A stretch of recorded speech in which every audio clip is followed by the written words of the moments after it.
Is this one of the pieces that are in Battleship? An escort ship? This was... Is it, because there's like different pieces in Battleship, but one's actual battleship, but there's those like little like size ones. Is there's a submarine. And is escort ship one of those? I don't know, dog. All right. I had friends. I didn't have to play Battleship with my dad, like a weirdo.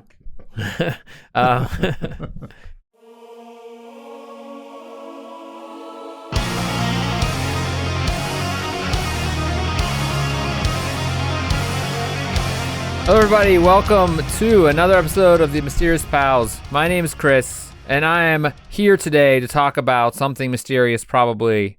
Surprise. And with me is the king of cream himself, Jordan. King of what? Cream. Cream? Okay. Yeah. You had some cows when you were growing up, didn't you? I had cows? I don't know. I'm asking. No, I did not. Oh, well, maybe you're not the king of cream. Anyway, you're here today with me. Thank you for being here. Hey, thanks, Chris. Thank you for everybody out there who's here listening to us. If you are, if you're not, what are you doing? Tune in. Get on board. Get on board.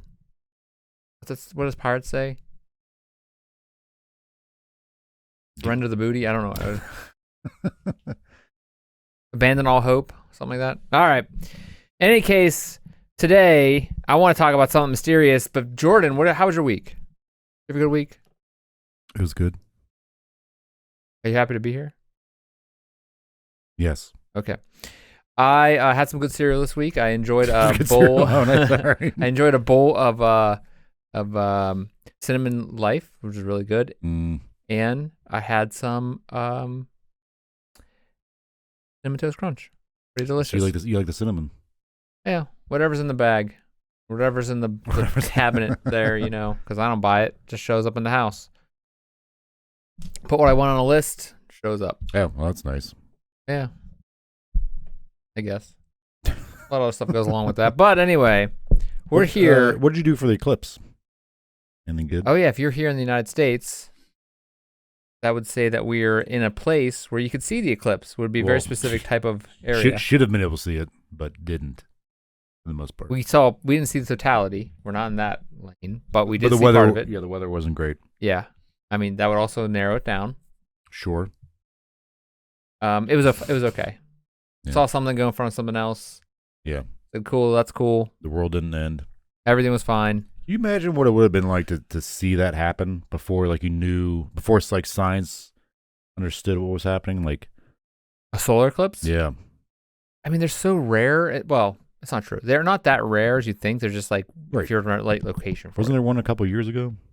There's one in August in South America. Usually, I think what happens is they're over the Pacific Ocean and stuff, so you just don't see Yeah, wasn't there one in America a couple years ago, though? Yeah. Yeah. But, like, I'm trying to say, like, what before we understood what was happening. Oh. Like, what? Like back in the day. Yeah. Like Middle Ages. Ancient time, you're just like, what is happening? Is the world ending? Do you think that's a lot of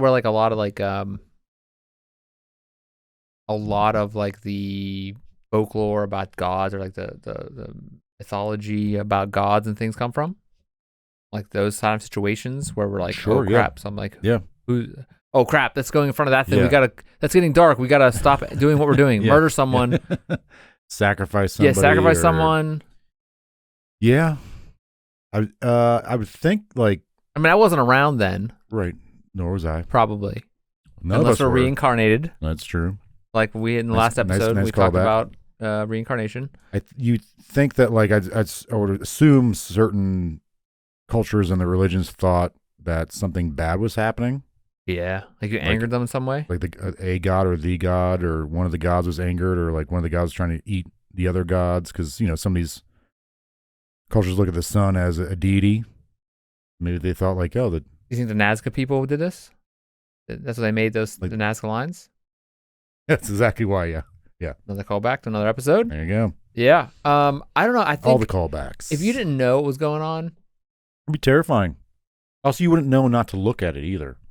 Yeah, that's just because you're not supposed to look at the sun. It's not really like it's doing anything different. It's just people look at it because they want to see it, and they hurt their eyes because they're looking at the sun. It's not like it's any different than just looking at the sun regularly. It's normally you're just like, oh, sun, bright, But you can't look at it. It's not intensified?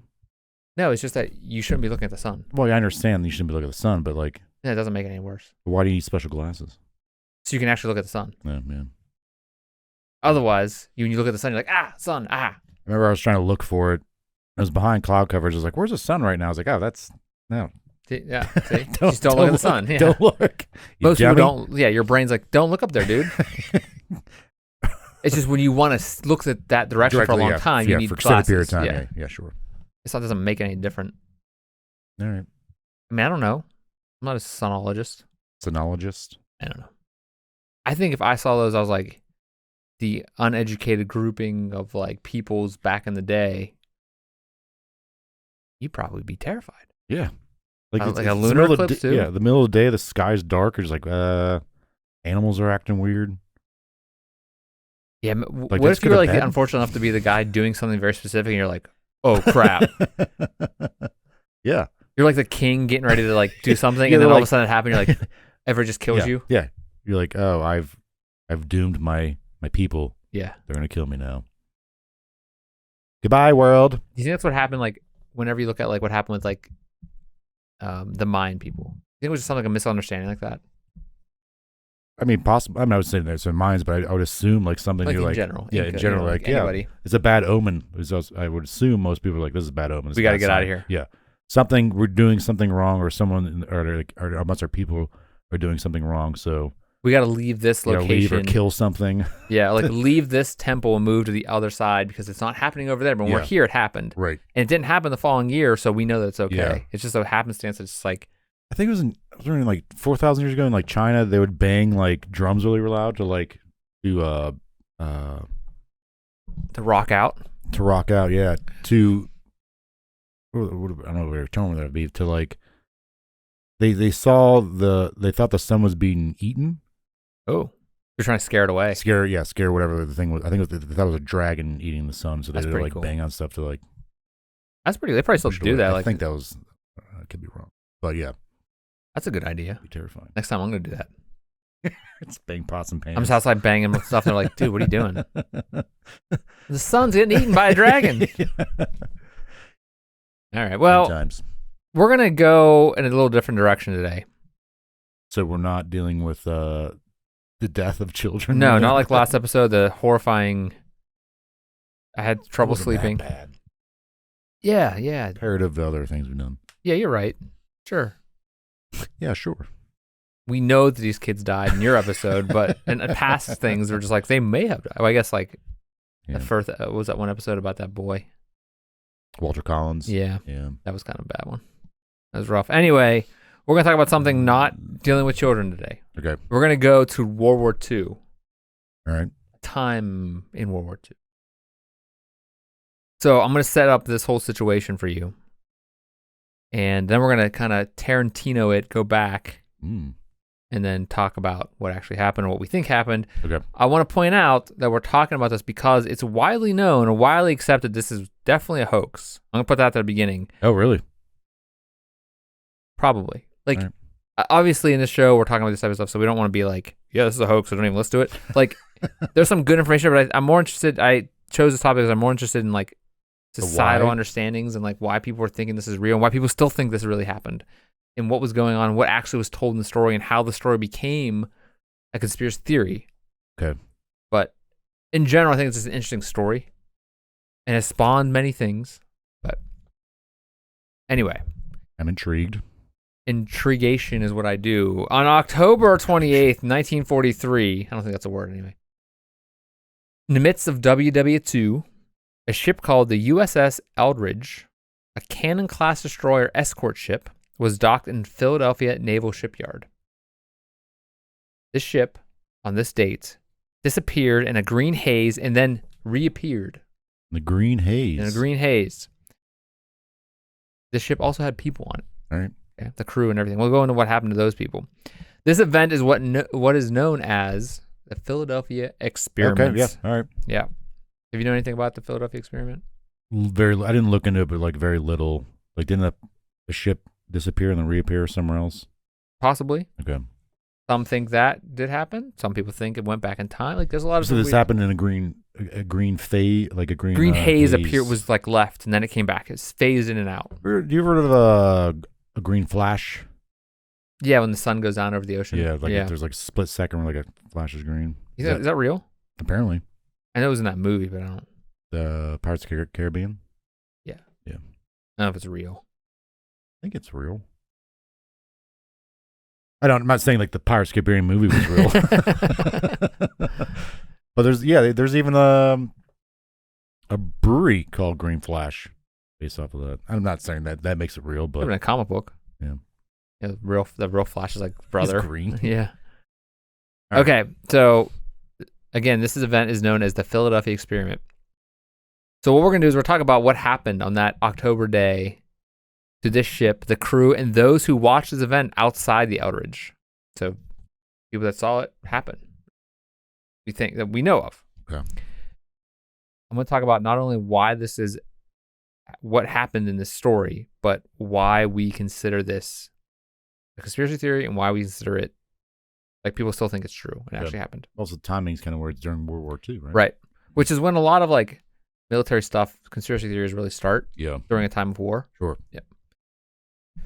So in the 1930s, a little man who not so well known named Albert Einstein. Oh. Have you heard of him?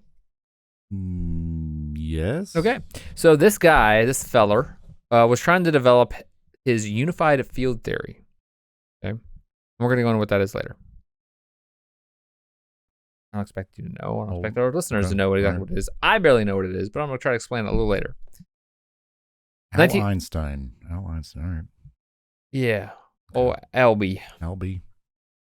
Big AE. Okay. So in 1940s, World War II was underway, and the U.S. Navy is exploring various scientific and technological advancements to gain an edge over its adversaries. Sure. We're talking about the Nazis at the time. Yeah. Everyone was doing that during the time. Yeah. Time of war. Between 1942 and 1943, allegedly, the U.S. Navy initiates a top-secret project known as Project Rainbow. The objective of it is to develop technology to render ships invisible to radar detection using Einstein's unified field theory in concept. So, in this date, again, going back, October 28th, there's also stories that it actually happened in the summer or that they were testing something in the summer, but in any case, there's a lot of conflicting stories out there because we'll go into how this became a story. But this Cannon-class destroyer escort ship was 300 feet long and 1,200 tons. Okay. A big ship. All right. This thing supposedly disappeared and then reappeared. Is this one of the pieces that are in Battleship? An escort ship? This was... Because I know there's like different pieces in Battleship, but one's actual Battleship, but there's always like little like size ones. There's a submarine. Is escort ship one of those? I don't know, dog. All right. I had friends. I didn't have to play Battleship with my dad, like a weirdo. The rumor was the government was creating technology again that would render naval ships invisible. Pretty cool. Yes, and that's what was being tested at this time in this Philadelphia Naval Shipyard. This experiment was said to draw inspiration from a concept discussed and was being researched by Albert Einstein called unified field theory, a term coined by Albert Einstein to describe theories aiming to unify electromagnetism and gravity into a single framework, both mathematically and physically. Well, if anyone could do it, it would have been Albert Einstein. And he didn't, so I guess we're not doing it. Yeah. The end. According to some accounts, though, certain researchers believe that manipulating this unified field theory could allow them to use large electrical generators to bend light around objects through refraction, effectively rendering it completely invisible. Like a big mirror around them. Kind of the idea is that when you look at something and there's actually companies doing this now in smaller scales. I think there's one that just got like talked about in the news recently. But basically it's like it makes light, you hold something in front of you and it like basically projects what's behind you in front of you kind of thing. Okay. At this time, that's what this new stuff is doing, but like at this time it was the idea that it could take light and like almost like a hologram or lenticular, what they actually call it, a hologram, like a lenticular, and bend the light in a way that you can't see what's there. right? It's the easiest way I can try to Magic. explain it. But Magic. Yeah. Aliens. obviously, the Navy saw some kind of potential value in this. Sure. obviously, I mean, that's during totally this time of understandable. war. Yeah. There are also versions of the story that mentions related experiments by Nazi Germany that are also they're also kind of working on anti-gravity, and obviously there's a lot of other things that Nazis were working on at this time, but this realm of science, they're saying, this kind of like military experimentation was kind of rooted in this idea of like the Nazis were working on stuff, we were working on stuff, Britain or United Kingdom was working on stuff. Everybody was working on some type of military technology at the time. Yes, like the atomic bomb. Right. Again, there are some reports that this testing actually begun in the summer of 1943, but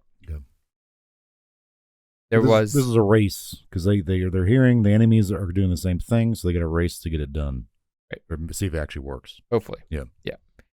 So during the test, the Eldridge was rendered nearly invisible, with witnesses reporting a greenish fog in its place. Okay. Now, if you're going back to like the idea of this, we're trying to bend light around it, so technically, it shouldn't have actually moved at all. It should have just stayed right there. It just the something around it would have made it invisible. It's like a cloaking thing as opposed to like a teleportation thing. But what happened what's reported is that actually the Eldridge disappeared, physically disappeared, and reappeared in Norfolk, Virginia. Okay, I heard that. And then phasing back almost like shortly after, back to the Naval Shipyard, in Philadelphia. Teleported. Correct. When that happened, there's reports that crew members were found embedded in the ship's metal structures, including one sailor who ended up on a different deck with his hand embedded in the steel hull. Some sailors reported that some sailors had severe nausea, had difficulty understanding time, and that almost they were caught in a time loop. There were some that had severe mental disorders or mental distress after this, which could be related to a conspiracy theory of the government basically wiping their memory of this happening. Right. This goes deep. Right. Yeah, we're deep state here. I mean, like again, probably didn't actually happen, but I would imagine did teleport. I'd probably be, if I was one of these sailors, I'd probably be pretty distraught too. Yep. Like, what the hell just happened? Yeah, especially if your friend is now hanging, half his leg is stuck in the metal hull. Right, yeah. And that's the idea. How do we get him out? No, he's part of the ship now. It's the idea of like that science fiction idea of like teleportation, where like everybody gets I guess to understand teleportation from a science. They like break apart and then come back together again, like on so like in sci-fi, the stories I was like, well, they came back and like the dog, the dog was part of the human now. And, yeah. But I guess technically they have to actually destroy. I guess the theory behind teleportation is like you could actually destroy this person and rebuild him as simply new. Yeah. Sounds like hell. Yeah, that was a big part of. Oh my gosh, did you ever see that Christopher Nolan movie? The Prestige. Nope. Yeah, same principle. Nah, I'm good. That's good. So also going back, the Eldridge, when it disappeared and is said to have reappeared in Norfolk, Virginia, that's over 200 miles. It's not like it's sailed there and sailed back. It's like 200 miles away. Okay, so we got that basic thing. It's claimed that there was a ship in Norfolk that observed this happen, called the SS Andrew Forsyth. Okay. They saw it vanish, and then it phased in and phased out. So people witnessed this. Supposedly. Happening. Okay. That's not just one guy, not just one crazy kook. We don't know. We'll get there. Right. Great question. It's almost like conspiracy theories are made to be confusing as hell. Yeah. Okay. So where did this story come from? Just right there, I went. Grabbed the audience and brought him back in with my hand. If you weren't viewing from, if you were listening, come with me. I reached out, my hand grabbed and pulled back. Come, my children. Bring you in to the origins of the story of the Eldridge and the Philadelphia experiment.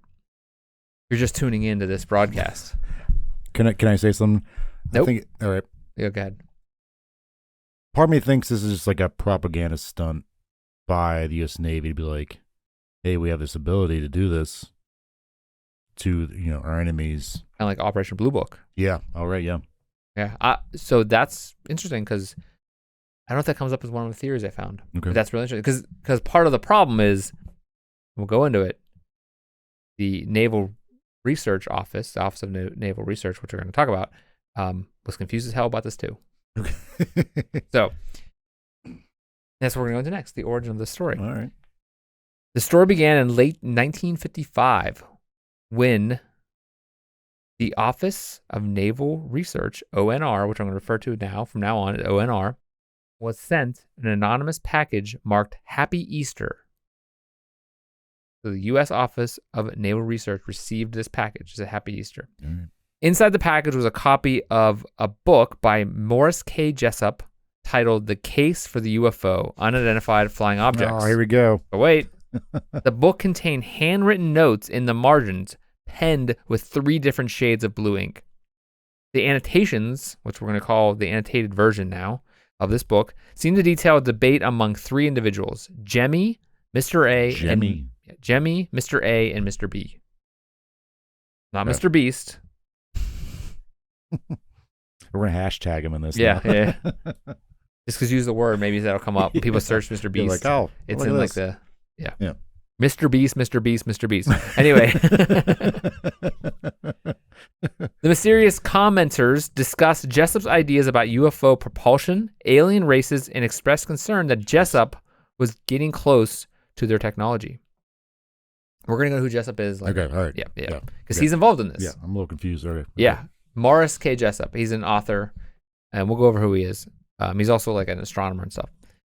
Interestingly, these notes made oblique references to the Philadelphia experiment. So all the notes in this book referenced everything that was written in the book and also referenced this event. Okay. That's where it's come from. That's where this comes from.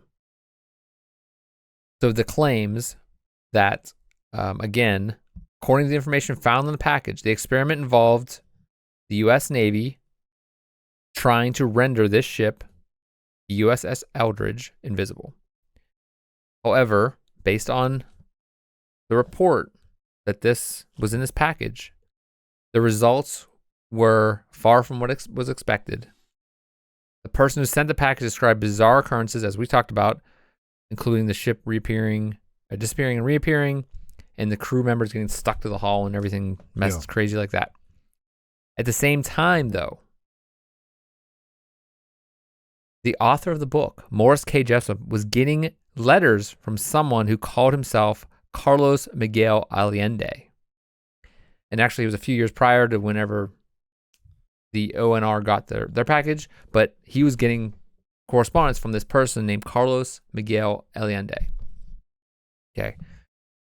In Jessup's version, Allende claimed to have witnessed this experiment while serving aboard the SS Andrew Forsyth. I talked about before. So The one in Norfolk. yeah. Who saw it phase in, yes. phase out. Okay. In Allende's account, a destroyer escort was successfully made invisible, but the ship inexplicably teleported to Norfolk, Virginia, for several minutes, then reappeared in Philadelphia. As discussed prior, the ship's crew was supposed to have suffered the various elements we talked about, some being even frozen in place, stuck in a time loop. Okay. So not only was some frozen, like kind of melded the ship, based on Jessup's version, the letter said that people were actually stuck in a time loop, frozen, were never able to move again, stuff like that. Terrible. What if those guys just going to the bathroom? Just in a time loop. Forever? Consistently. I mean, at least it'd be enjoyable, I guess. Like, yeah, but if you have to keep going through it over and over and over, like, hey. All right. That'll teach you to be in the Navy, I guess. So when Jessup wrote back requesting more information to corroborate his story, Allende said his memory would have to be recovered and referred Jessup to what seems to be a non-existent Philadelphia newspaper article that Allende claimed covered the incident, which he said, go look at this article on this date. I guess he never found it. Here's the thing. We're going to find out Jessup had issues. had Seems a that lot of way. mental problems. Although he was like he's like a pretty educated person. Okay. The first known letter warned Jessup not to investigate the levitation of unidentified flying objects. Allende put forward a story of dangerous science based on alleged unpublished theories by Albert Einstein. So he was kind of like telling Jessup about all this stuff, being like, don't go, if you go snooping around, the government's going to come after you. Yeah. He further claimed, Allende, that a scientist named Franklin Reno put these theories into practice at the Philadelphia Naval Shipyard in October 1943. So that was Jessup's version of the story. Yeah. Jessup strikes me as someone who wears like one of those aluminum foil hats. I think Allende is more of that. Jessup was actually... Is Allende even real? We didn't get there yet, Doug. I'm just saying that you... Hit the brakes. But it seems like... Put the boat in reverse. Back her up. But it seems Teleport back to Philly. Oh, nice. It seems like we're just basing off, as of now, who this Allende guy is based off of Jessup. But Jessup was getting these letters. So was the ONR. Oh, also from... All right. Okay. So, yes. That's what we're going to do next. Okay.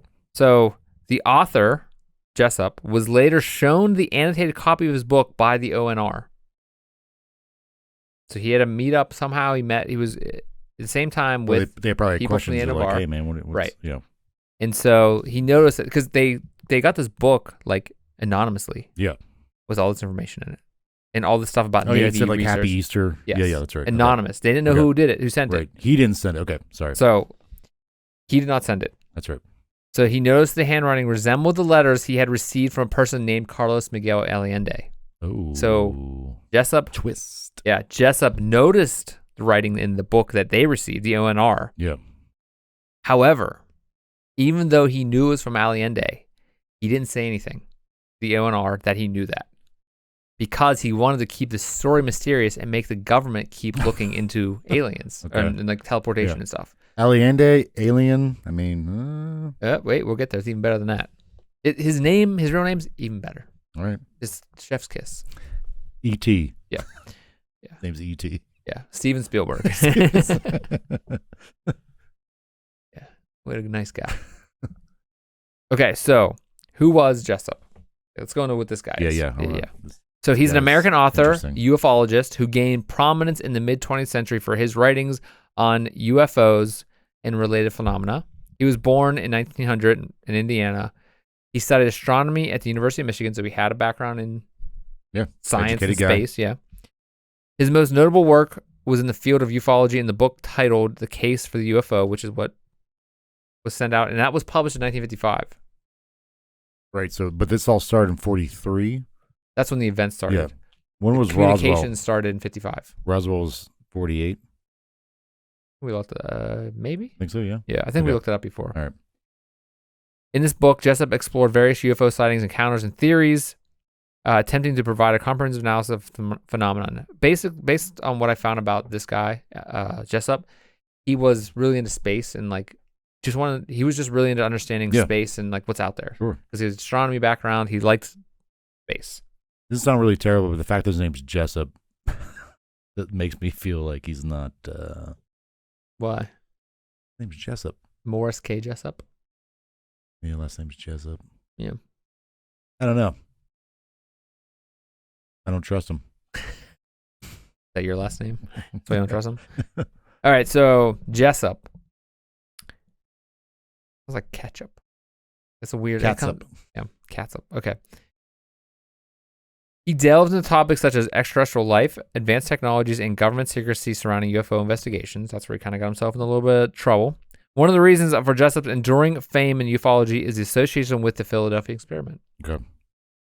In 1955, Jessup received letters from Carlos Miguel Allende, which is the same year his book released, who claimed to have witnessed the alleged experiment in invisibility involving the USS Eldridge during World War II.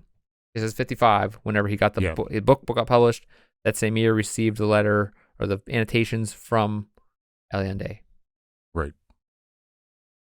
Actually, I don't know if he got... Actually, I'm going to step back because I'm not sure if his book was annotated in the same way. He may have just received... I think what was happening, he was receiving correspondence from Allende claiming what was going on. He didn't actually receive the ONR was the one who received the book that was annotated. That they annotated the three different blue. Correct. Okay. Yeah. Which is, sorry, was that Jessup was one of the annotators in that? And then it was no. Jamie or Jemmy? Jemmy. And then something A, something Mr. B. A, Mr. B. Okay. Mr. Beast. Mr. Beast, Mr. Beast. Beast. Yep. So where did the story come from then? Jessup incorporated Allende's accounts into his research and published an annotated version of his book, speculating on the possibility of the government involvement in the secret experiments. So he kind of capitalized on this, right? After the ONR came to him, he was like, crap. So what do you think is going on now?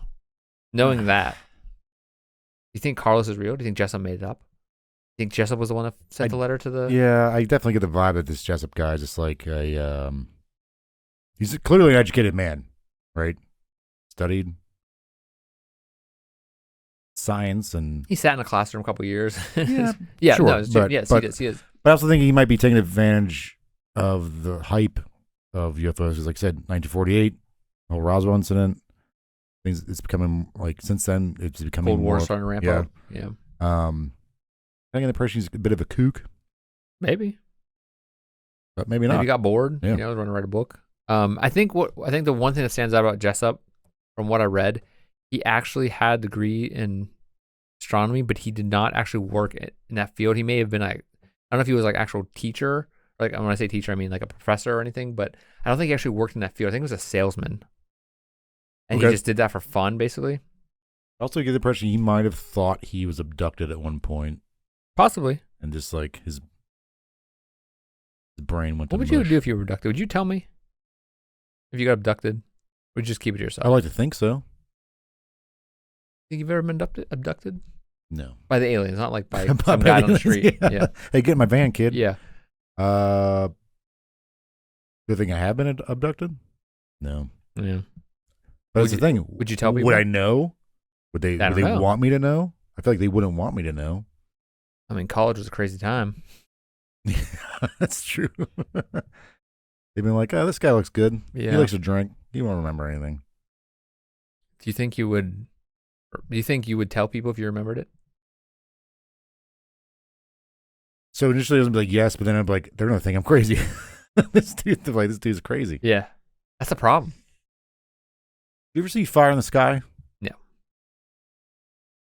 I saw parts of it, and there's a scene. It came out. I think I don't know if it was a movie. We were pretty young when it came out. Yeah. Was it a movie or a miniseries? I think it was a movie. I'm not sure. But there's a scene. I remember seeing. There's a scene where like he's getting he gets abducted. It's a scene I remember seeing. And it's like I was like, oh my gosh, man. Yeah, it was a sci-fi mystery. But apparently, it's like based on a real story. It's 1993 PG-13 movie. Okay. I remember like being terrified. Even like the poster or whatever that image is like. But yeah, that scene is like terrified me, man. Yeah, with the guy like this poster, the guy getting pulled up. Yeah. Or like the way they portray the aliens in that was disturbing. I never saw the aliens, but I hate whenever they like. You remember Signs? Yeah. When they showed the alien walking across the screen. Mm-hmm. That's so dumb. It just looked like clumsy. They should have never showed it. Yeah. It would have been so much better if they didn't show that. It was briefly. Exactly. They should have never showed it. Yeah.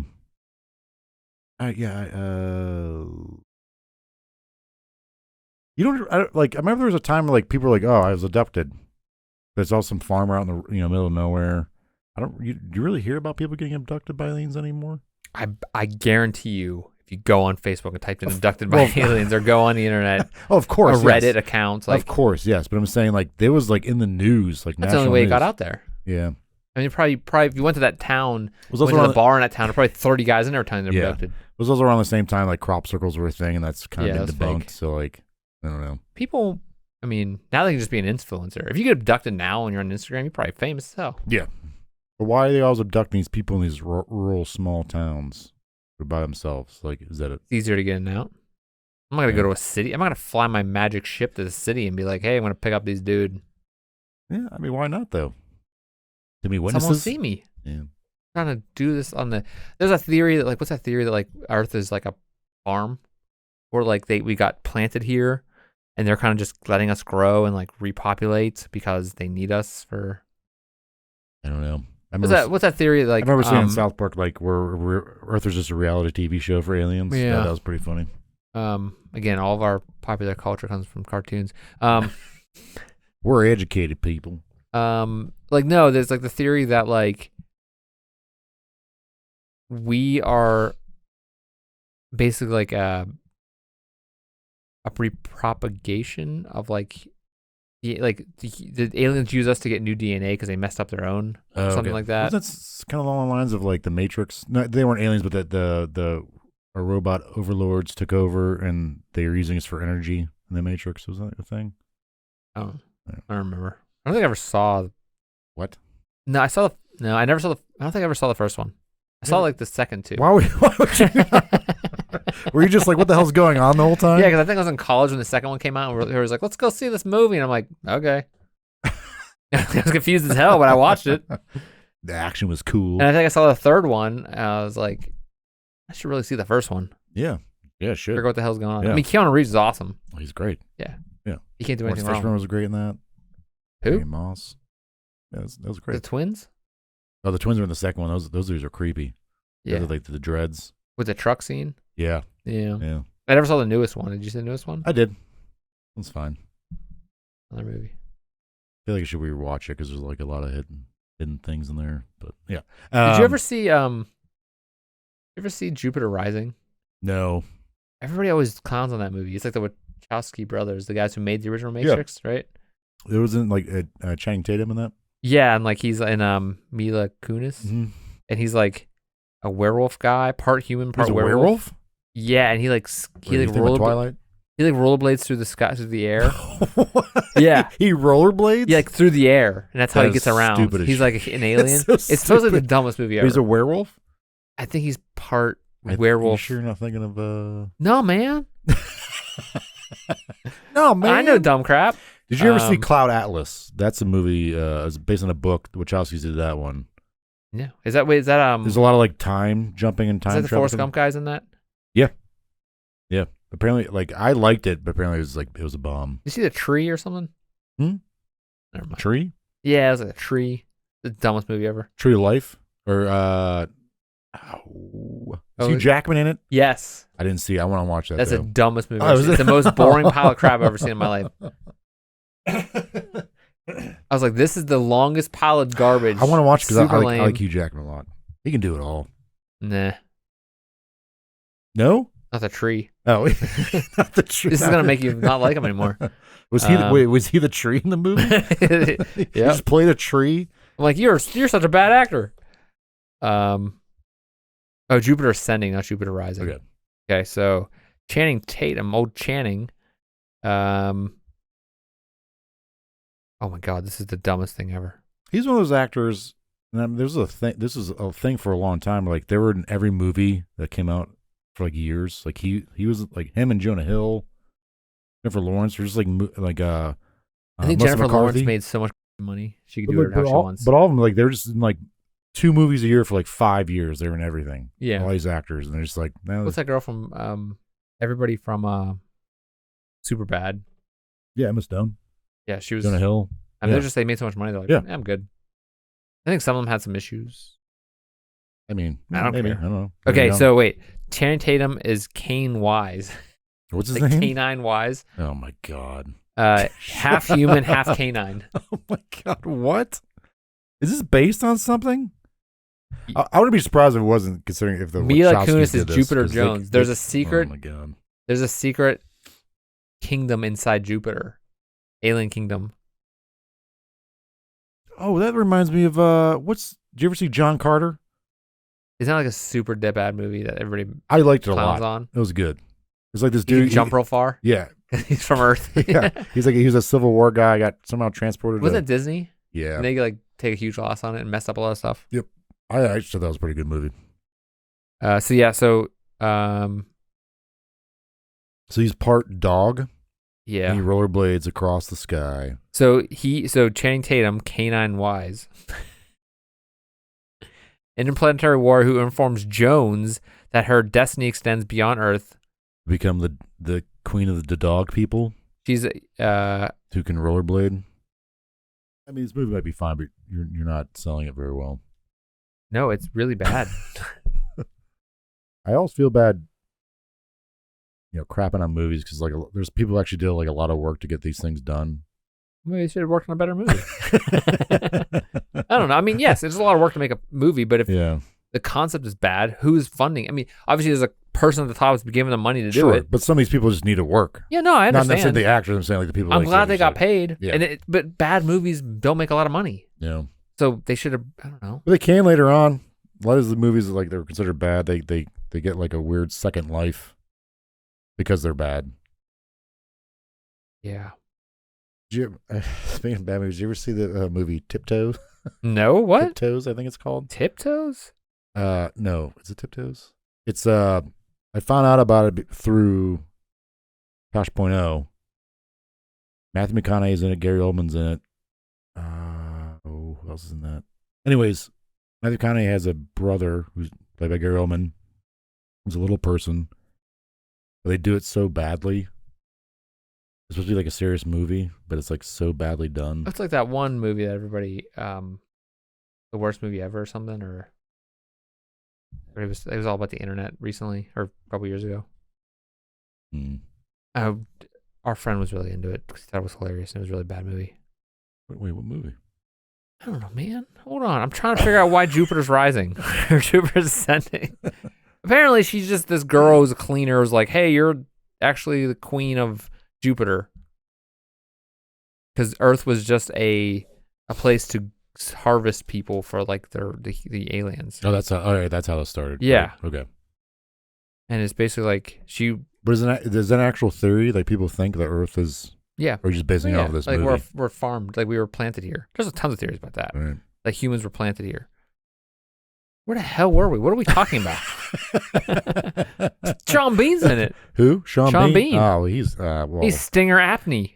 He's great. He's a Han Solo type character. All right, let's go back to this other crap. I think we just do a thing where we just talk about dumb movies and stuff. Yeah, we'll watch a movie and be like, this is sucked. All right, so we have to do that actually. All right. Okay, so going back. So how did this start? Okay, how did we go on that tangent? Let's cut to. Okay. For those who want to. I in the last episode I saw that tangent in, tangent out. But it was all like more than half of it was just tangent. Hey, I marked it. Hey. Yeah. Jump ahead if you don't like it. Okay. So Jessup incorporated Allende's accounts into his research and published an annotated version of his book speculating on the possibility of government involvement in the secret experiments. Yep. Okay, so that's where we're at.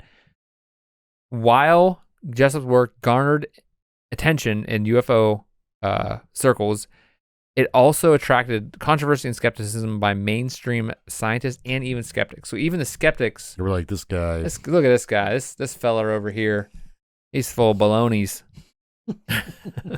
So the ONR discussed the annotations with a person named Austin N. Stanton. So Austin Stanton was a president of Varro Manufacturing Corporation in Texas. During their meeting about the contract with the ONR, okay, Stanton got a chance to see the book, the annotated version that the ONR had. He became so interested in it that he began to produce copies of the book with the annotations, and it's called, with all of Allen's letters, it's called the Varro edition. Apparently, you can still buy this. There's only 127 of them apparently made, the original ones. Yeah. You can still buy, but it's insanely expensive. There's like reprints of it, but also because there's so research, there were not that many of them reprinted. It's also very expensive. You can get on eBay and stuff, and Amazon maybe. When this happened and the Varro edition started to sell, who do you think came knocking on the door? The government. Nope. The guys writing letters to Carlos. Yeah. Carlos shows up and said, "Hey, where's my cut? Where's my cut?" Carlos Miguel Allende was also known as, by his given name, his Christian name, if you will, Carl Meredith Allen. All right. Interesting. His pen name, or the name that he used as his, what's that called when you have a different name? An alias? Yeah. Or pen name. Carlos Miguel Allende was Carl Meredith Allen. Allende spelled Allende. Yes. Carl Allen was a merchant marine who played a central role in this story, in that it came out, like getting the story out there. He was born in 1925 in Springdale, Pennsylvania. He was one of 5 children. He possessed, quote, a fantastic mind. However, he was known in later life as a drifter. Never held a job for very long. Interesting. He had the reputation by his family as a master leg puller, which seems to be... A master leg puller? Yes. Seems to be something that would be great to be known as, but also kind of suck. Yeah, no one would take you seriously. Yes. He was known to pull pranks to avoid work, especially in his time in the Navy. Yeah. So this guy seems reliable. So he joined the U.S. Marine Corps in 1942, but was discharged yet less than a year later. He then enlisted in the Merchant Marines. He was served in various ships, including the SS Andrew Forsyth, until 1952 when he left the service. So he was on that boat. Okay. Records of him being on the boat. All right. Right. But he's a master leg puller. Well, who's not these days? Know what I mean? Do you ever see social media? That's crazy up there. Sure, yeah. YouTube. You ever check out a video on YouTube? Right, America? All right. So he claimed that in 1943 he witnessed an invisibility experiment carried out by the Navy at the Philadelphia Naval Shipyard. However, he was known to be in Norfolk during this event. He claimed that he was there when it transported in, transported out. According to his account, he met Albert Einstein during the experiment and even... He met Albert Einstein. Right, and he was schooled in physics by the renowned physicist. So he was like, even mentioned, I was taught by Albert Einstein during this experiment. He came and talked to me about it. Throughout life, he used multiple aliases, so he's known to have multiple aliases, including Carlos Miguel Allende. And also Carlos Miguel Cristoforo Allende. I don't know. And even Dr. Carl Meredith Allenstein. Dr. Allenstein. Yes. He was all over the United States, especially in Colorado, Mexico. He eventually settled in Colorado, where he passed away in 1994. Okay. So he, at his old age, he was known to be a drifter, but settled down eventually. He was the one who sent the anonymous package to the ONR. He had all the notes, and he annotated the book, Jessup's book. Yep. However, over time, even up to this day, people try to research him and try to find out more about him. They go to his parents' house, his family's house, who still live in New Kensington, Pennsylvania. They go there, and his family's just like, he was just a leg puller. He was known to be a liar. Sure. Like, don't believe anything that guy says. He was very brilliant, but he was also just full of it, drifter, and didn't care. So I feel like he'd be annoying to hang out with. Yeah, like hanging out with you. There's a Jessup, though. After this book release, so this reprint of the book, so he got kind of destroyed based on he reprinted his book with these annotations, which is what Varro did. Right. He got it published, but what happened was all of a sudden he started like losing credibility, pushing this theory, because people were like, "Hey, man, this is one guy telling you this. All this came out," and everybody's like, "This is not real." Yeah. This one guy came out just because people started making money off his work. Supposedly. Yeah, it came out of the woodwork all of a sudden. Like, basically, what happened was Jessup got divorced, he lost custody of children, something like that, and he committed suicide in 1959. Which only Jessup did? Jessup did. 1959. Oh, yeah. He committed suicide 4 years after he released his book, which started this whole thing. Another happy story, Chris. Right. At least it wasn't children.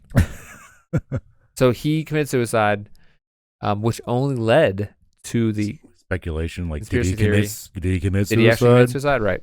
We got a Gary Webb on our hands. Yep. Beep, beep, Gary Webb had. All right.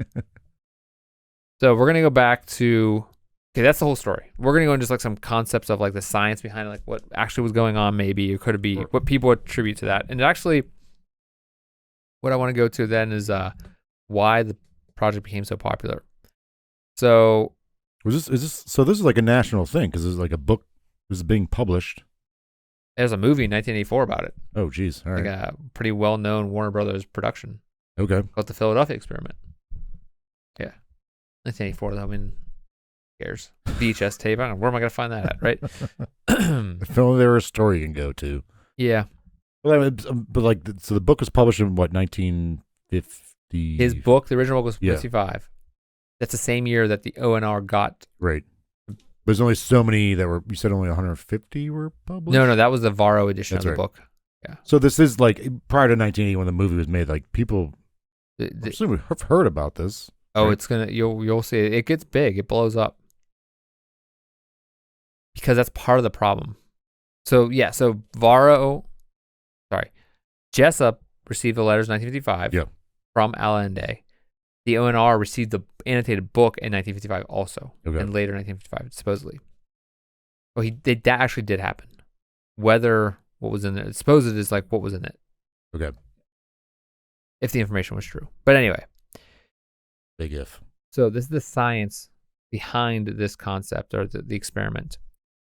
The science behind the Philadelphia experiment is rooted in the realms of theoretical physics, and electromagnetism.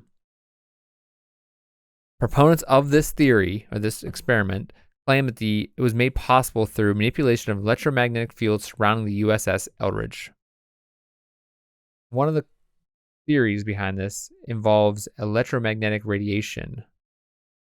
Scientists involved in the experiment sought to exploit the principles of electromagnetic radiation to achieve invisibility in teleportation. The idea is electromagnetic radiation encompasses various forms of energy, including visible light, radio waves, and microwaves and X-rays. Okay. Somehow they manipulated electromagnetism to teleport or render it invisible. Is that imagine something in there that has to deal with sonar, right? As far as like ultimately they were trying to because they were trying to be invisible with sonar, but I'm saying as far as like they were trying to be visible visibly. Yeah. Visual eye, but also sonar, would that work or not? Right. Yeah. Sonar does come up in the idea of it because sonar was pretty big at that time. Yeah. The idea, there's another concept of they were working on something called cloaking technology, which we just talked about, that could render the ships invisible to radar detection and also visible detection. The concept is akin to stealth technology. So we have that now, and that's part of the problem with the conspiracy theories. Like, we have stealth technology. Maybe that's where it started. Is that like the B-52? Yeah, I mean, there's a bunch of them. Stealth bomber, like B-52. Yeah. So like visible. That's weird, man. It started basically like that. The idea is that radar systems, they found out if you make the shape of the plane a certain way, radar waves bounce off of it. The plane's completely different than a big ship, right? Naval ship, like that's totally different in size. There were stories about this thing that this event that the ship was full of like big generators that generate a lot of energy, and that was the problem, was it had to generate so much energy to create this thing. So that's kind of the idea behind like people that were like on the ship, quote, right? Were like saying how much. How do you sustain that too? Right, that's the problem with it. Apparently, supposedly, what do I know? Some proponents of the Philadelphia experiment invoked concepts from quantum mechanics, particularly those related to manipulation of space and time and quantum entanglement theory. All right over my head. Quantum entanglement is pretty interesting. There's a lot of research being done about that right now. I know. I watched Big Bang Theory. I understand it. Uh-huh. No, I don't understand any of it. The ideas suggest that altering the fabric of space-time could enable teleportation or the bending of light around an object to achieve invisibility. Okay. Right.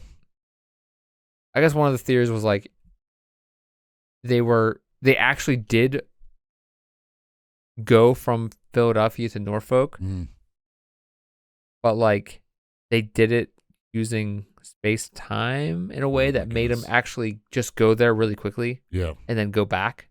But it looked like a flash to the people in normal time. You know, they created like a wormhole type of thing. Do they? Oh, this is kind of an odd thing to like focus on, but the green haze. That's just what was reported as being there. Yeah. I wonder why the green. The other theory, last theory that we have for this, is the conspiracy theory often references the notion of unified field theory. That's that framework I talked about at the Albert beginning. Einstein, That you want to Albert Einstein tried to unify the fundamental forces of nature, gravity, electromagnetism, and other strong and weak nuclear forces in a single theoretical framework. The idea is that if you can get that, if he or whoever could kind of create that unified field theory in a way that's mathematically possible, that you can achieve these type of things. So this is an actual legit theory he tried. Like this is like unified field theory is what he was working on. It's like what that's known. Like that's yes, okay. Very well known. Make sure scientists today are still working on it. Okay, all right. I wasn't sure if this is what the Jessup guy said he was doing. Or right. So gravity, electromagnetism, and weak and strong nuclear bonds are the forces of everything. Okay. And the problem is, I guess Einstein couldn't actually manipulate them.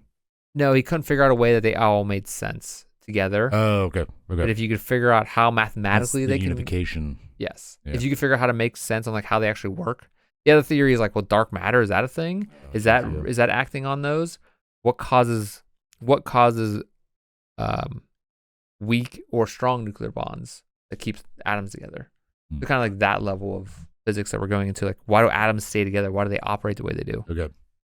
And then in that case, what causes if you can figure out what causes magnetism, how do they work? And gravity, like what makes gravity a thing, and what causes nuclear bonds to happen, then you can understand how everything works. I mean, that's what the insane clown posse was trying to figure out.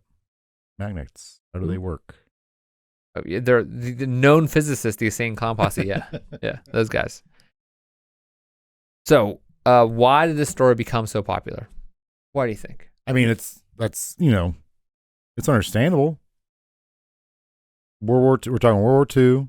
We're talking, us against them.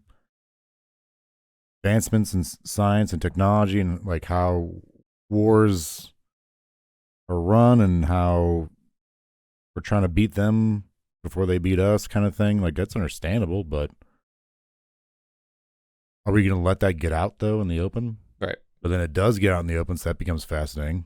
Like people are like, well, what were we doing there? And we also saw like in Operation Blue Book, like the government will let conspiracy theories propagate because they like the idea of confusion. Sure, it's helping their cause of trying to keep things secret. Yeah. So one thing that leads to this story becoming so popular is Jessup's suicide in 1959, like I mentioned before. Yeah. Then 4 years after the book came out. 4 years after the book and the incidents of Carl happened and became known. Carl Alien. Yeah. In 1965, a person named Vincent Gaddis published a book titled Invisible Horizons, True Mysteries of the Sea, and he recounted the story of the experiment from the Vero annotations. That's 1965. So he had a copy of it. So he he used it as like a reference for his book.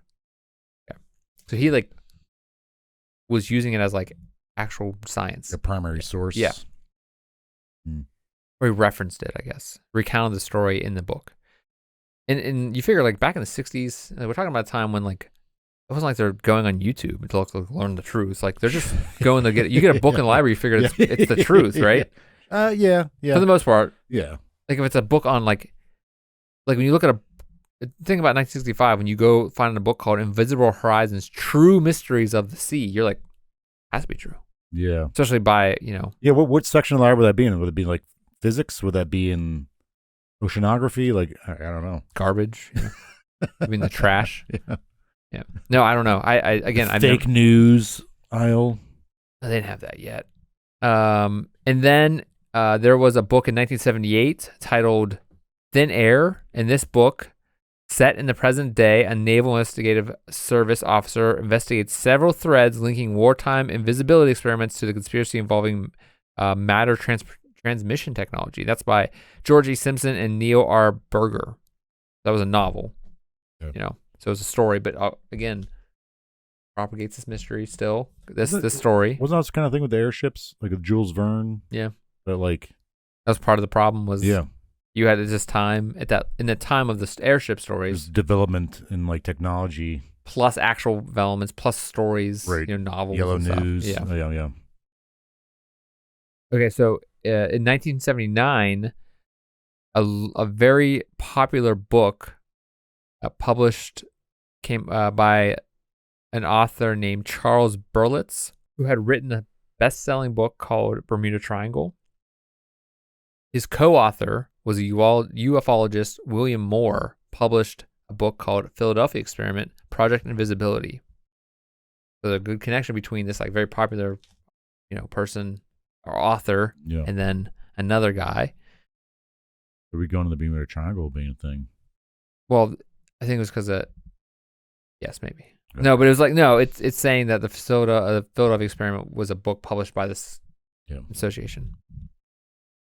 This book expanded on the stories of bizarre happenings, but it left out unified field theories by Albert Einstein and the government cover-ups part. It was all based on Allen's letters to Jessup. Yeah. So it was just primarily based on that. Didn't really talk about the science behind it. Okay. Next, the story was adapted into a 1984 time travel film called The Philadelphia Experiment, directed by Stuart Raffel. Loosely based on the experiment and the accounts of the experiment, but it like dramatized. Thank you. That's what I said, but I don't remember. It dramatized the core elements of the original story. So in 1989, Alfred Bielek came forward. He claimed to have been aboard the USS Eldridge during the experiments. In 1990, he was addressing the MUFON conference. He asserted that this film, the 1984 film, was largely consistent with the events claimed to have witnessed in 1943. Oh. He also would later to add details to the claims on a radio talk show, conferences, and the internet. So he kind of kept on pushing it. Right. Do you know what MUFON is? No. Okay. What is it, Chris? I hear it often. Like I always heard it during Coast to Coast. Oh yeah. It's the Mutual UFO Network. So it's basically a think tank that, like, actually like pretty well funded and like really well organized group that like. This is a government? No. Okay. It's like a independent type of thing, but like they actually are like, we want to actually understand what's going on with UFOs. Okay. They're not like a conspiracy theorist type of thing, although conspiracy theorists may use them as like that. They're taking it as looking at it as it's a nonprofit, taking a logical approach, a rational approach to right. it. It's a nonprofit based in the U.S. of basically civilian volunteers who study these sightings. Okay. And it's pretty large. It has 4,000 members worldwide. A lot of their members are like actually scientists and stuff. Okay. Because they're like really looking at the data and being like, is this real or not? So they're pretty well understood. So they're skeptical. I think they take a good skeptical look at things, but also like an open mind. Sure. Like this could be possible or it could not. Yeah. So that is another reason why this Bielek guy in 1990 and later on throughout, he died, I think in 2008 he died. I could be wrong, but he was kind of another one who like, I was there and I saw this stuff happen. That everything in the film was true. So. So what are you thinking? I'm going to go into theories next. And what do you think? That guy just kind of came out of the woodwork too. Right. He said, I think the story was he like, when he saw the movie, it awakened the thoughts in his brain that they were erased or something. Was like the story behind him. Okay. Yeah. So he wasn't one of the guys like stuck in the hole with his. Maybe he was. I don't know how many fingers he had and stuff. Yeah. And he didn't mention that. Check his digits. Yeah. His finger count. All right. What do you think is going on? I honestly think this is I think there probably, I guarantee there would have been some testing with the U.S. government trying to do a cloaking thing like this. But whether it was successful like this in this case or non-successful, depending on how you categorize what happened, apparently, I think it was blown out of proportion. I don't think anyone was teleported or time traveled or anything like that. But I think the government kind of just let those things get out there. Didn't really maybe let the enemies think, hey, we got really far with this, which we're showing we're pretty close with what we can do here. Because that word would spread around and get back to the Nazis or the Japanese. I think governments possibly have to, the future, Soviets. I mean, governments have to do this, right? They have to say that they have Misinformation. advanced, yeah. Yeah. I mean, it's a war going on right now. It's part of the game. Yeah. Okay, so I'm going to go into some theories here, and I have a really good, like, kind of... I should also point out, like, there's one of my resources that I added comes from the Office of Naval Research. No, geez. Where they, like, directly address this because it became such a thing. Yeah. All right. But there's also some other research done by, scholars. So here's what we got. What I wanted to know was why did the Philadelphia experiment, kind of well known to be like, this is definitely a conspiracy theory, this is definitely didn't happen. The percentage of it actually happening is pretty low, right? So I wanted to do it thinking like, okay, I was always interested in how conspiracy theories become a thing. Because like, I'm like, why do people actually believe this stuff? Whenever it's so obviously fake. Was the government building something? Probably. They were testing all kinds of stuff. They're always testing stuff. Companies are always testing. Government's always, like, there's always stuff being tested. Sure. All the time. Yeah. I mean, it's like, a lot of people have jobs is to just do stuff like this, right? Yeah, it's kind of the point. Yeah. So here's the theories behind what we're talking about here. The one thing that came up with was what we call is like a pop culture kind of made it bigger. Mm-hmm. So the experiments, the Philadelphia experiment was popularized in books and movies and television shows, and it was perpetuating that myth. Yeah. And reaching a wider audience using media. Yeah. And it makes sense. Like, look at the JFK's assassination. Right. It blurred the lines of reality and fiction. Sure. And made people, because in passing, especially at this time in 50s, 60s, 70s, 80s, like, people were just either seeing it on TV, seeing it in part of a movie, seeing the actual movie. Yeah. Or reading it in books. Right. There was no one saying, hey, man, that's actually wrong. They're not going to... I always think that's interesting. Like, people are like, when you search for something on the internet of like, I'm going to look up, we see it a lot now with, especially in political situations. If you think that something is A, but one side says it's B, but you think that it's A and you want to research that topic, it's well known that people research that topic and they go to any resource that says A, that defends their position. Oh yeah, sure, yeah.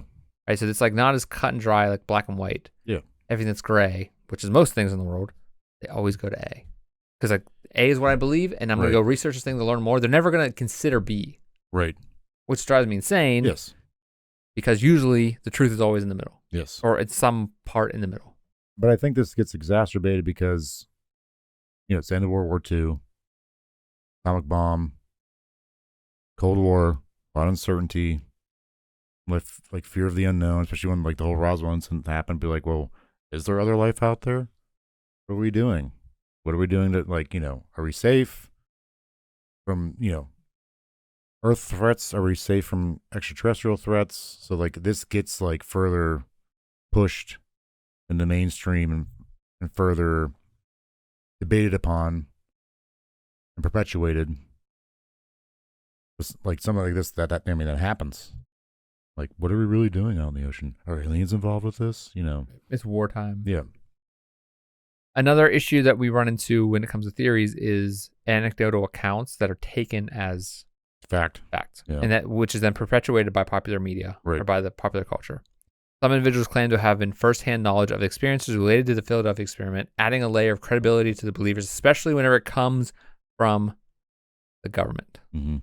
It's being like researched by the government, and they're like, hey, the government's actually researching this and trying to figure out if it's true. Right. Whether the government says it's true or yeah. not. Like, and like they're following up with it. So that means something. Yes, that means that it gives it more credibility. There's something there. So that's kind of like a credibility thing. Accounts, even if they're unverified, anecdotal accounts can be reinforced belief in the conspiracy because some people are swayed to A or B. They're already swayed. Right. They already think this happens. Their opinion's already made. Yeah. Yeah. They're just looking for... It's almost impossible to change someone's opinion. Yeah.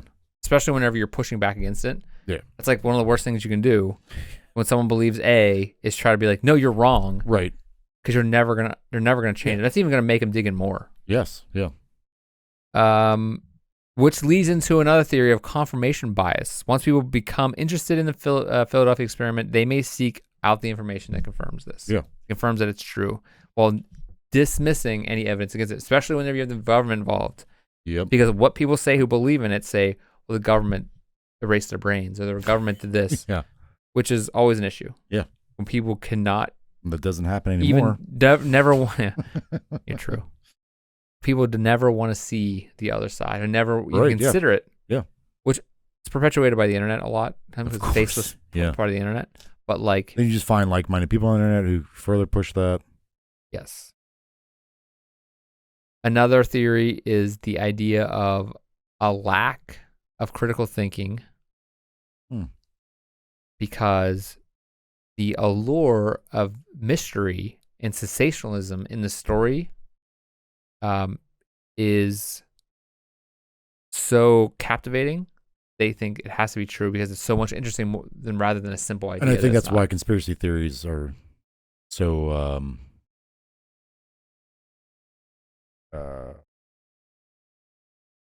captivating for people.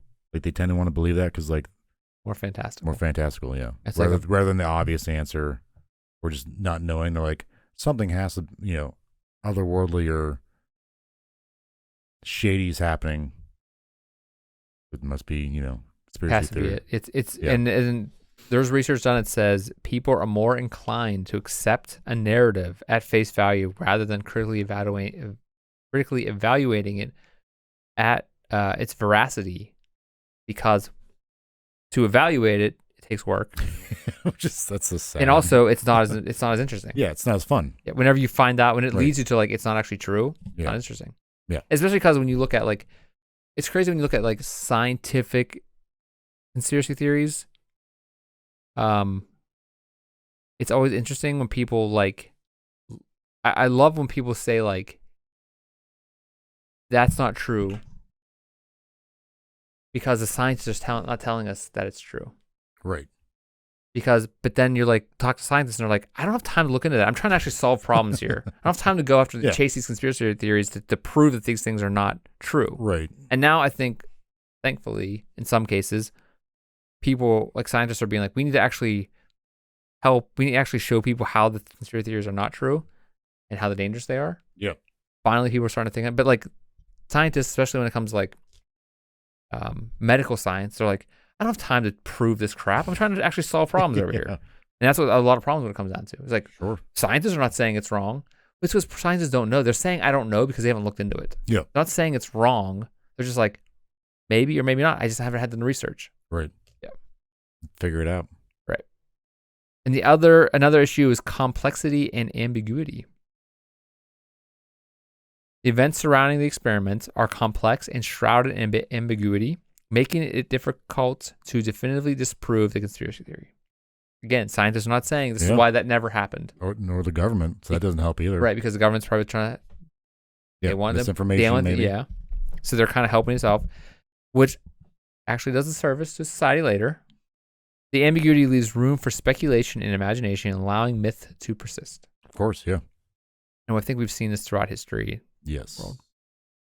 There's two more. One is the idea of a conspiracy culture that we have perpetuated through popular culture and media.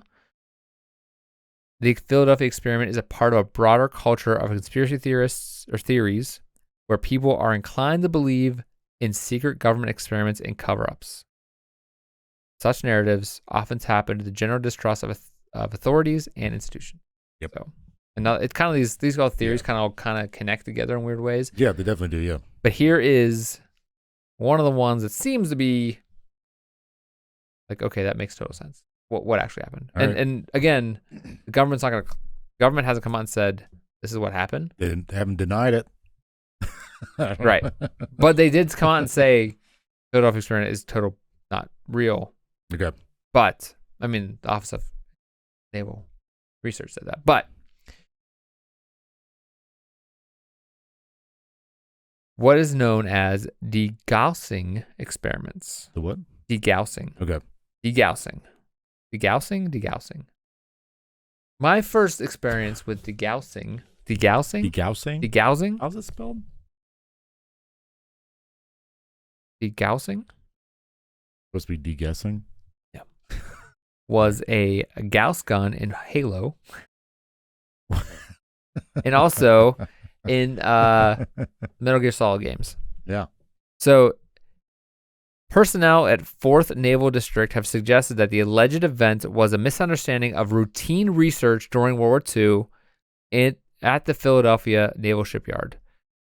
One theory that is the foundation of the stories arose from the degaussing experience, which have the effect of making a ship undetectable or invisible to magnetic mines.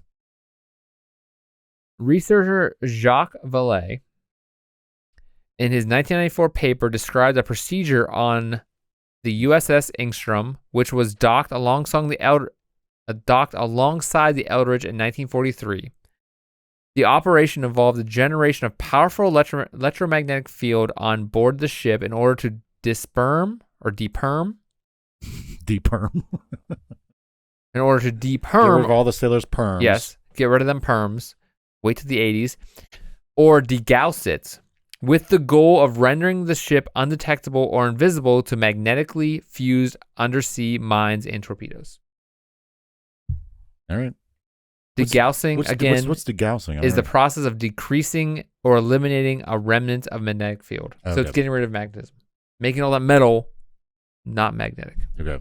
Because of the mines at the time would want to stick their That was a thing magnets. in Halo? The Gauss gun. It was on the back of a Warthog. Oh, yep. Yeah. Uh-huh. We did that. Vallée cites a veteran who served on the USS Engstrom and who suggests it might have traveled from Philadelphia to Norfolk and back again in a single day at a time when merchant ships could not, by the use of the Chesapeake and Delaware Canal in the Chesapeake Bay, because it was, which at the time was open only to naval vessels during the 40s. Okay. So it was able to get to Norfolk quickly because it was able to use those other channels that other ships were not. So basically what happened was this ship, they docked together and they were doing experiments on how they could make them invisible quotes, unquotes. So they just look similar? Was that part of the confusion? No, the confusion was these ships were right next to each other and they were creating large magnetic, trying to do experiments on getting rid of magnetic field. So it wasn't so much a visual thing because none of the people weren't on the ship. It was like experiment to try to not make ships magnetic. Yeah. Right. And so the ships being stuck together may have been. Were they moving together? No, they were just docked together to do the experiments. But how would that explain how one got? Then that ship specifically went from Philadelphia to Norfolk and back in one day. Yeah. Because they could use certain channels that the other ships weren't allowed to because of the war. Because at the time, from what I understand, is they close off those. Yeah, which would make sense. Because commercial. Because they didn't want to allow. Yeah, enemy vessels getting in and out of there, or commercial ships. Specifically submarines. Right. So they didn't have U-boats. Merchant ships didn't have the ability to detect them. That makes sense. Yeah. Okay, sorry. So that's the idea, and that's the story, and that's the theories behind this. But I want to clarify that as the story has evolved, as the story of our episode has evolved, I'm more interested in this story as a understanding of popular culture of why conspiracy theories persist, or what the reason why I want to know the story is what happened from the beginning of it, point A to point to now, why it's still understood as some say it's a conspiracy theory, some say that it's truth and it actually happened and the government's covering it up. Yeah, for example, good. A reunion of Navy veterans who served aboard the USS Eldridge told a Philadelphia newspaper in 1999 that their ship has never made port in Philadelphia. Yeah. Further evidence discounts the Philadelphia Experiment timeline comes from the USS Eldridge Complete World War II Action Report, including the remarks in their 1943 deck log. But because of media, popular culture, specifically a movie, other authors making books, right, we have the conspiracy theory today that is known to be truth to some people. Mm-hmm. What are you thinking? So these guys are saying that they were never People on the boat. ever docked there. Yes. Oh, geez. Oh, Jesus. Hamburgers. Yeah. I think that, like, I mean, you had to throw that in at the end, but the... No, they could... Now, these are military guys. I know. They could have been like... They could have been just towing the line so they don't get put in jail for... That's true. They could have just been For saying the that. real... Right. The real reason. Right. Of teleporting. They could have been paid off, you know? Yeah, I mean, I don't think this ship teleported or jumped through time and space or been in time and space. I do certainly think that's definitely possible. The government was, testing things of bending light to decoy, or not decoy, but like to hide themselves. And I think the best explanation seems to be the electromagnetic one, where like they're trying to degauss themselves. Is that right? Mm-hmm. They could move freely through a lot of these ports or channels that commercial ships couldn't get through. I mean, that makes sense. Do you think it was just government cover-up? Yeah, but not like a conspiracy theory kind of thing, like in the traditional sense that like people think conspiracy theories is like, what we've gone through some of this particular instance, but the government's probably just not saying because like they don't want people necessarily to fully know what they were doing. Of course. Or the capabilities of what they had to do. I'm sure they let it get embellished so their enemies could be like, oh, they've gotten further along in this cloaking capability than we have. So they kind of like, a little nervous. I mean, this makes disinformation. But I wouldn't necessarily say it was a conspiracy theory, though, kind of thing. I think it's all about the government probably loved that it became a... Sure, yeah. They probably loved this story because they were like, we can hide what we're doing. Yeah. So the Nazis or whoever doesn't know we have the technology, possibly have the technology to make our ships not be able to be connected to mines or attract mines or torpedoes. Yeah. I believe they were... And this is also after Pearl Harbor. Like, that's what got us into World War II. Yep. Like, the Navy, like, our Navy got bombed, almost destroyed in, Hawaii. So, that probably pushed them to try and find some kind of technology to hide their ships like that, I think it's really interesting about, like, how America was really unprepared. The Navy was really unprepared for it in World War II. And they were, like, building ships as fast. Like, we only had, like, 5 aircraft carriers at the time or something crazy like that in all of the Pacific. So it was like, I mean, ships take a long time to build. Yeah. It'd be understandable for them to want to develop some kind of technology like this. So something that wouldn't happen again. Right. So they couldn't, and also they could operate them without, not being attacked by just mines. So they wouldn't want that kind of information getting out. I would imagine. Maybe that's a conspiracy. I don't know. Well, that's what I think. What do you think? I mean, I think it's obviously, again, I wanted to know, I started looking at this story because I want to know why how conspiracy theories become so popular. I do find that fascinating. And it looks like the ramblings of a crazy person publishing of things. Yeah.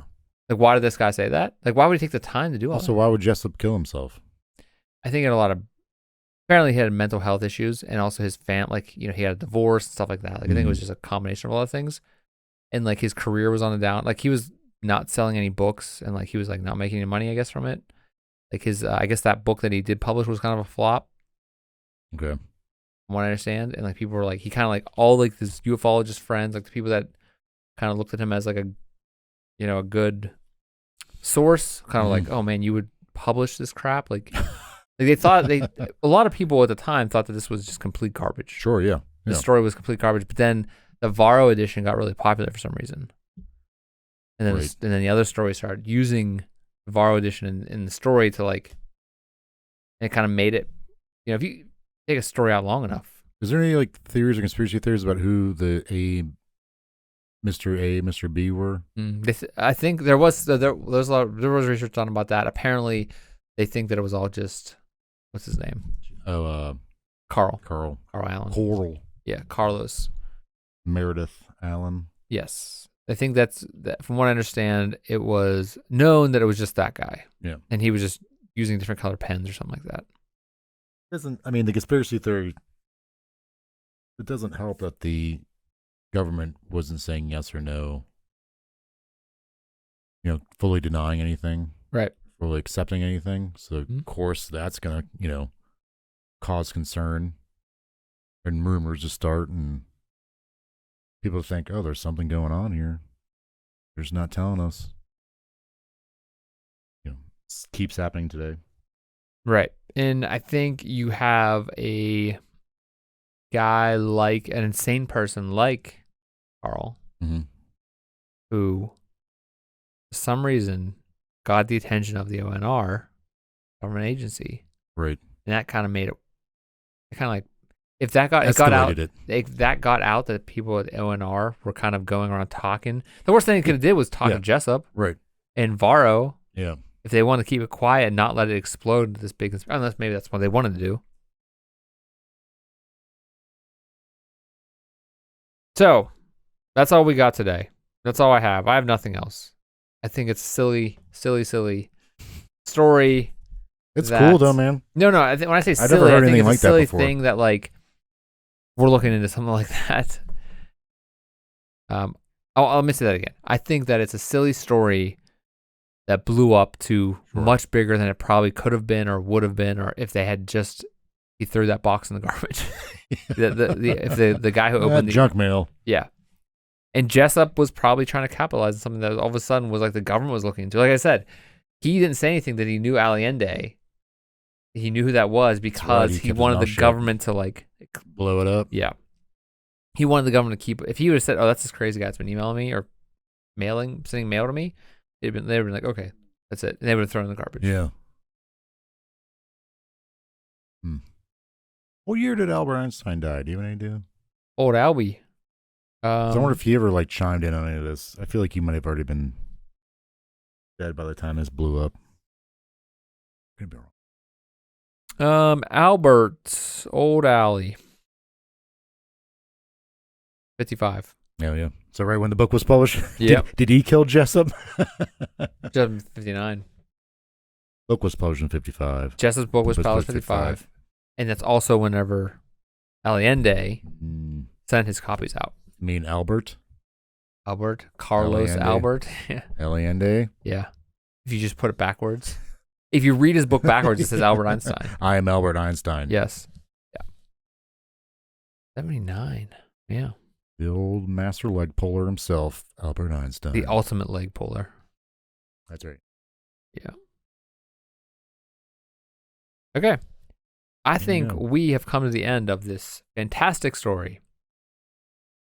If I do say so, myself. Jordan, thank you for being here. Thanks, Chris. Thank you, everybody out there, for being here. If you want to help us out, find us on social media at Mysterious Pals, at Mysterious_Pals on Twitter. Find us on YouTube. If you're listening to us, you can go over to YouTube and subscribe. If you're not listening to us, you're watching us, go over to any podcast platform and follow us. Leave us comments, send us emails. All of our contact information is in the notes below. If you want to find us more directly, just go to MysteriousPals.com. That's MysteriousPals.com. That's MysteriousPals.com, not to be confused with Mr. Beast. Mr. Beast. Mr. Beast. Yeah. Where was the one? Mr. A, Mr. B. Yeah. Mr. A, Mr. Beast. We're not them. No, we're not them at all. Not even close. Clearly. Thank you, everybody out there. If you listen to us, continue to listen to us. We love you. We thank you. We are so grateful. Tell all your friends. Tell all your enemies. If you want to ruin their day, send them one of our episodes. Yeah, the one of the really dark ones. Yeah. Or the ones where we go on like an hour-long tangent. Just give them the tangent sections. But anyway, thank you all. And we will see you next time. Jordan, thank you again. Thank you. Goodbye, everybody. Bye.